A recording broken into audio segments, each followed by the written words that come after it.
ushimikwera niwo wakarindwi uratumaneki by'isi n'ibiri by'ijuru. Nanone nongeye kuguha ikaze mu kiganiro Isabato mu bihamya, ikiganiro dusuzuma twitonze uko ukuri kw'isabato kwahamijwe mu bihamya Imana yahaye itorero ryayo binyuze mu mwuka w'ubuhanuzi. Uyu munsi turasubira muri cya gitabo Abakurambere n'Abahanuzi, turasoma igice cya 26. Abakurambere n'Abahanuzi igice cya 26 gifite umutwe uvuga ngo urugendo rwo kuva ku nyanja itukura ukagera kuri Sinayi. Abisirayeli bongeye gukomeza urugendo rwabo bava ku nyanja itukura bayobowe na ya nkingi y'igicu. Ibyari bibakikije byari ibintu bibabaje cyane, imisozi yambaye ubusa kandi y'uruharabuge, ibibaya by'ubukuna, ndetse n'inyanja yari irambuye hakurya. Inkombe zayo zari zinywanyagiyeho imirambo y'abanzi babo. Nyamara Abisirayeli bari basabwe n'ibyishimo kubera yuko bavuye mu buretwa, kandi igitekerezo cyose cyo kwitotomba cyari cyahosheje. Ariko bamaze kugenda iminsi 3 babuze amazi. Impamba bari baritwaje yari maze gushira. Ntibari bafite icyacubye inyota igurumana ubwo bagendaga bananiwe cyane mu bibaya byumagajwe n'izuba. Mose wari uzi neza ako karere, yarazi iby'abandi batazi. Yarazi ko Imara hafi yaho bari bageze hari amasoko, nyamara amazi yayo ntiyakoreshwaga. Afite agahinda kenshi mu mutima, Mose yahanze amaso cya gicu cyabayoboraga.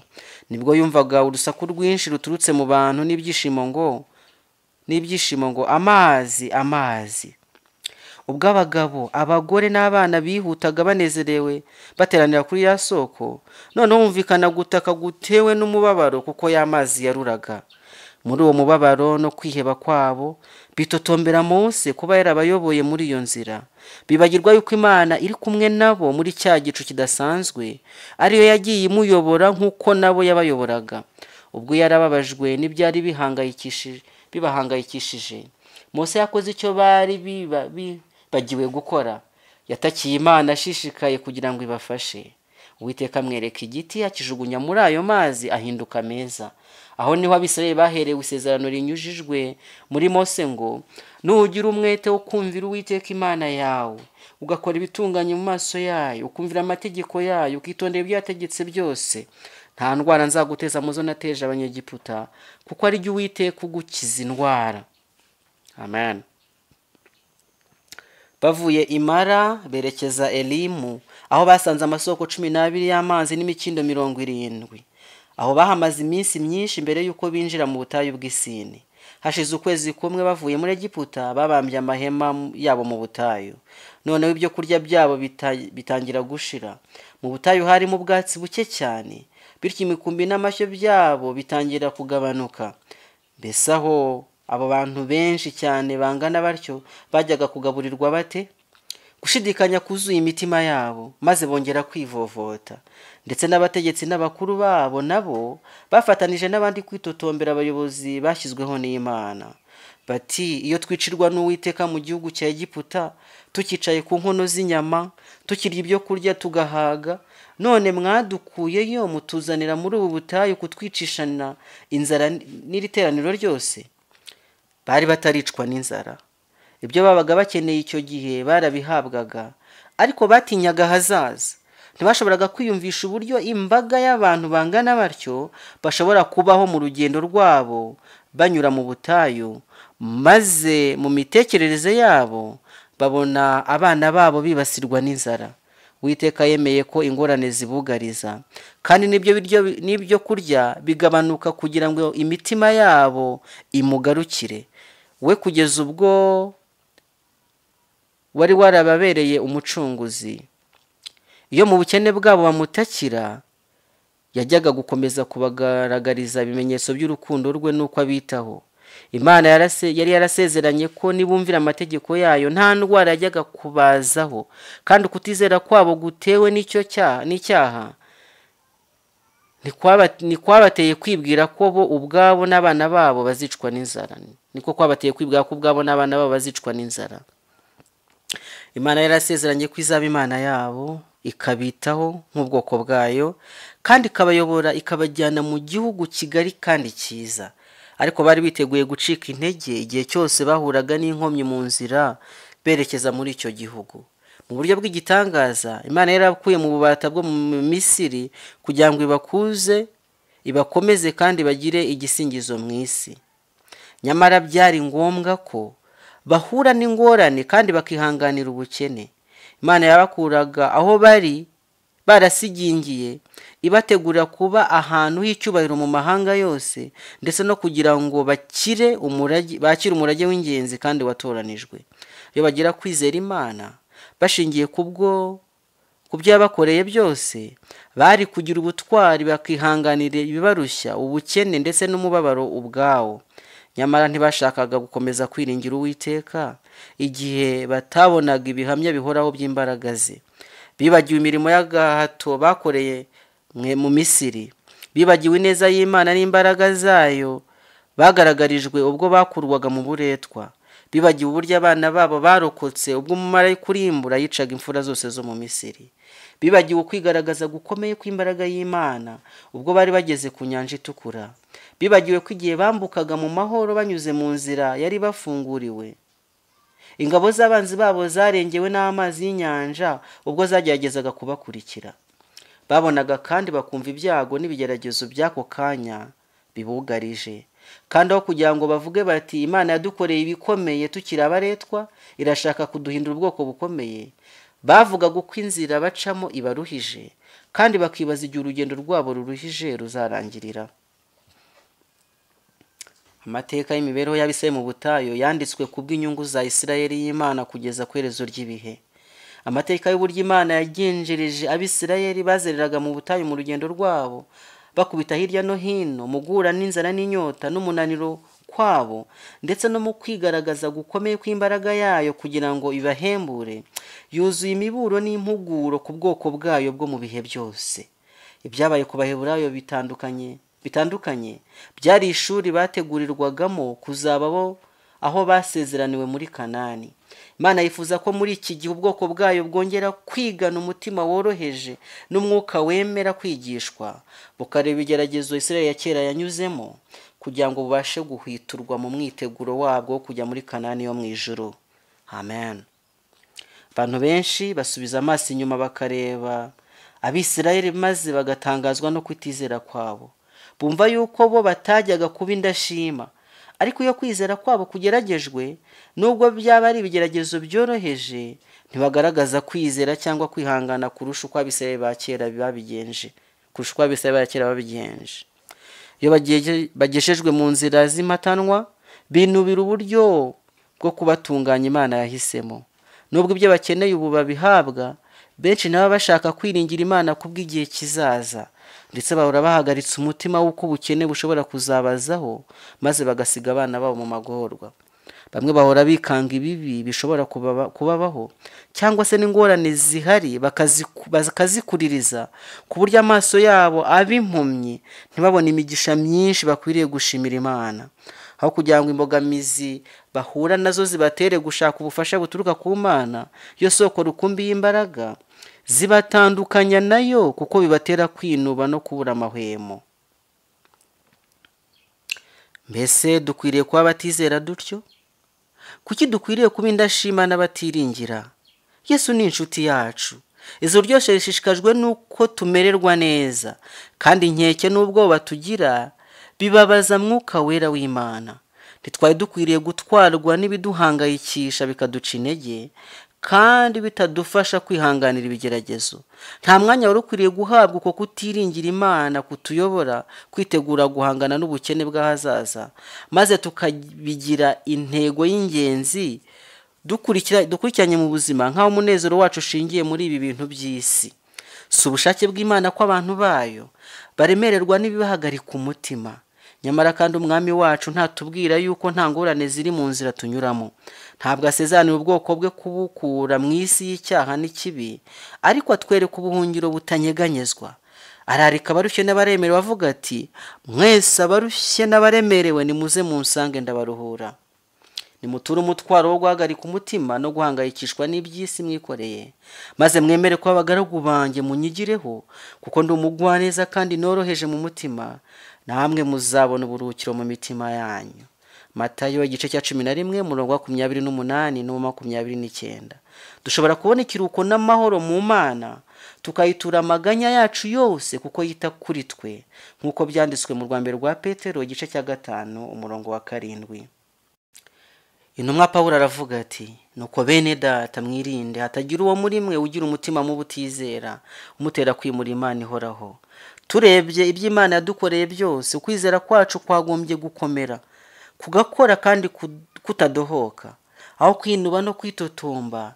Imvugo y'imitima yacu ikwiriye kubiye ngo, mutima wanjye himbaza Uwiteka, mwabindimo byose mwe nimuhimbaze izina rye ryera. Mutima wanjye himbaza Uwiteka, ntiwibagirwe ibyiza yakugiriye byose. Zaburi 103 umurongo wa 2. Imana yari izi ubukene bw'Abisirayeli, yabwiye umuyobozi wabo iti, dore ndabavubira ibyo kurya bimanutse mu ijuru. Ikindi kandi hatanzwe amabwiriza y'uburyo abantu bazajya batoragura ibyo bakeneye bya buri munsi, ku munsi wa gatandatu bagatoragura inshuro 2, kugira ngo kubahiriza isabato kwera kubona uko gukomeza kubaho.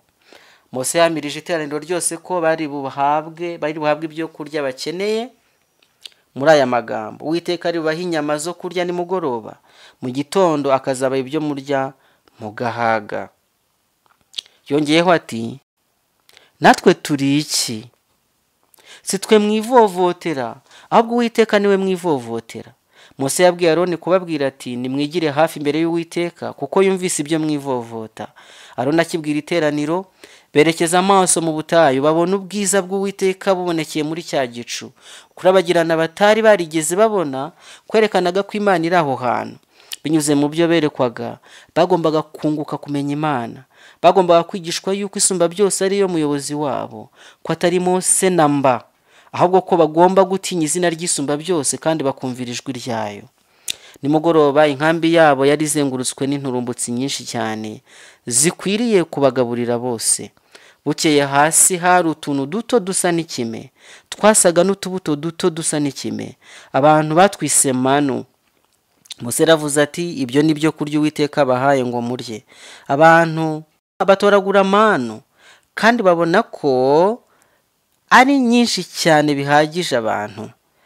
Barayisyaga cyangwa bakayisekura, bakayiteka mu nkono, bakayihindura udutsima.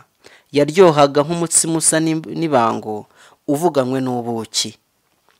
Babwiwe gutoragura buri munsi bingana nka litiro 2 kuri buri muntu, kandi ntibagombaga kubiraza. Bamwe bagerageje kugira ibyo babika barabiraza, nyamara bwaracyaga bagasanga bidakwiriye kuribwa.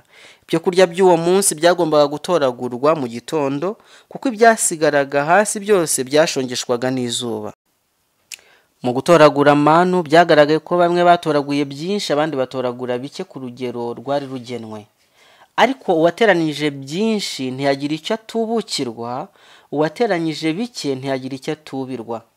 Ubusobanuro bw'iri somo ndetse n'icyo ryigisha gifatika dukuramo bitangwa n'intumwa Pawulo mu rwandiko rwe rwa 2 yandikiye Abanyakorinto. Aravuga ati, simvugiye ntyo kugira ngo abandi boroherezwe namwe ngo murushywe, ahubwo no kugira ngo munganye, ngo ibibasagutse muri iki gihe bihabwe abandi mu bukene bwabo, kandi ngo ibizasaguka babandi nabyo muzabihabwe mu bukene bwanyu. Munganye nk'uko byanditswe ngo, watoraguye byinshi ntacyo yatubukiwe, kandi uwatoraguye bike ntacyo yatubiwe. Magambo ari mu rwa 2 rw'Abakorinto igice cya 8 umurongo wa 13 kugeza wa 17. Ku munsi wa gatandatu abantu batoraguye ibingana nka litiro 4. Abakuru bihutiye kubwira Mose ibyari byakozwe. Yarabasubije ati, ibyo ni byo Uwiteka yavuze ati, ejo uzaba umunsi wo kuruhuka, isabato yerejwe Uwiteka. Mwotse icyo mushaka kotsa, muteke icyo mushaka guteka. Ibisaze mu bike birare bigeze mu gitondo. Babigenje batyo kandi basanze yuko ntacyo byabaye. Mose arababwira ati, uyu munsi murye ibi, kuko none ari isabato y'Uwiteka. Uyu munsi ntimubibona mu gasozi. Mu minsi 6 mujye mubiteranya, ariko wa 7 niwo sabato, kuri wo ntibizajya biboneka. Imana isaba ko muri iki gihe umunsi wayo wera yitoranyirije wubahirizwa nko mu gihe cy'Abisirayeli. Itegeko ryaho Abaheburayo rikwiriye kubahirizwa n'abakristo bose nk'itegeko ridakuka Yehova abahaye. Umunsi ubanziriza isabato ukwiriye kugirwaho kwitegura kugira ngo ikintu cyose kibe giteguye mu masaha yayo yera. Nta mpamvu n'imwe ikwiriye gutuma imirimo yacu bwite ikomeza kuvogera amasaha yera. Imana yavuze ko abarwayi n'abababaye bakwiriye kwitabwaho.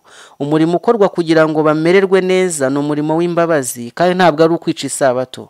Ariko imirimo yose itari ngombwa ikwiriye kwirindwa. Abantu benshi batabyitayeho bagenda basubika uturimo duto bakadukora isabato yatangiye, kandi twagombye kuba twakozwe ku munsi wo kwitegura. Ibi ntibyari bikwiriye kubaho. Umurimo utitaweho kugeza ubwo isabato itangira uba ukwiriye kurekwa kugeza ubwo irangira. Ibi byagombye gufasha intekerezo z'abo bantu batagira icyo bitaho, kandi bikabatera kwitonda bagakora imirimo yabo bwite mu minsi 6 y'imirimo. Buri cyumweru mu gihe kirekire bamaze mu butayu, Abisirayeli babonye igitangaza kikubiyemo imigabane 3 cyabereyeho kumvisha intekerezo zabo ukwera ku isabato. Ku munsi wa 6 haguye manu y'iminsi 2. Ku wa 7 nta cyaguye, kandi yari ikenewe ku isabato yakomeje kuryoha no kuba nzima mu gihe hagiraga ibikwa ku kindi gihe yaboraga ntibe yaribwa. Mu byerekeranye no gutangwa kwa manu, dufite ibihamya bidashidikanwaho ko nk'uko abantu benshi babivuga, isabato itashyizweho igihe amategeko yatangwaga kuri Sinayi. Abisirayeli bataragera kuri Sinayi bari basobanukiwe ko kuziririza isabato ari ngombwa kuri bo. Ubwo basabwaga gutoragura inshuro 2 za manu kuri buri wa 6 mu rwego rwo kwitegura isabato, aho ku isabato itashoboraga kugwa. Ukwera ku munsi wo kuruhuka yakomeje kwinjira mu ntekerezo zabo, kandi igihe abantu bamwe bajyaga gutoragura manu ku isabato, Uwiteka abasha ati muzagezaye kwanga kwitonda amategeko yanjye n'ibyo nategetse. Abisirayeli barya manu imyaka 40 bageze aho bagereye mu gihugu kibabwamo n'abantu. Barya manu bageze aho bagereye ku rugabano rw'igihugu cy'i Kanani. Kubw'uko kugaburirwa mu buryo bw'igitangaza, bamaze imyaka 40 bibutswa buri munsi ko Imana itabura kubitaho kandi ko ibakunda urukundo rutarondoreka. Mu magambo y'umuhimbyi wa Zaburi, Imana yabagaburiye umugati uturutse mu ijuru, barya ku byo kurya by'abamarayika. Ni ukuvuga yuko byari ibyo kurya bahawe n'abamarayika. Muri uko kugaburirwa ibyo kurya bivuye mu ijuru, buri munsi bigishwaga ko kuva bafite isezerano ry'Imana bari bafite icyizere ko ntacyo bazabura, nkaho bazengurutswe n'imirima yeze impeke yo mu bibaya birumbuka by'i Kanani. Manu yagwaga ivuye mu ijuru kugira ngo itunge Abisirayeli. Iyo yashushanyaga wa wundi wavuye ku Mana aje guha abari mu isi ubugingo. Yesu yaravuze ati ni njye mutsima w'ubugingo. Basekuruza banyu bariraga manu mu butayu, nyamara barapfuye. None umutsima umanuka uva mu ijuru. Umuntu naryo uwo mutsima azabaho iteka ryose, kandi umutsima nzatanga kubw'abari mu isi kugira ngo babone ubugingo ni umubiri wanjye. Yohana 6:6 umurongo wa 48-51. Kandi mu masezerano y'imigisha yahawe ubwoko bw'Imana ku byerekeye imibereho y'igihe kizaza, handitswemo aya magambo ngo unesha nzamuha kuri manu yahishwe. Amen. Byahishwe igice cya 2 umurongo wa 17. Uyu munsi wera ni utugobotora ibyaha bikaducikaho, kuko atugirira ubuntu buvuye mu ijuru.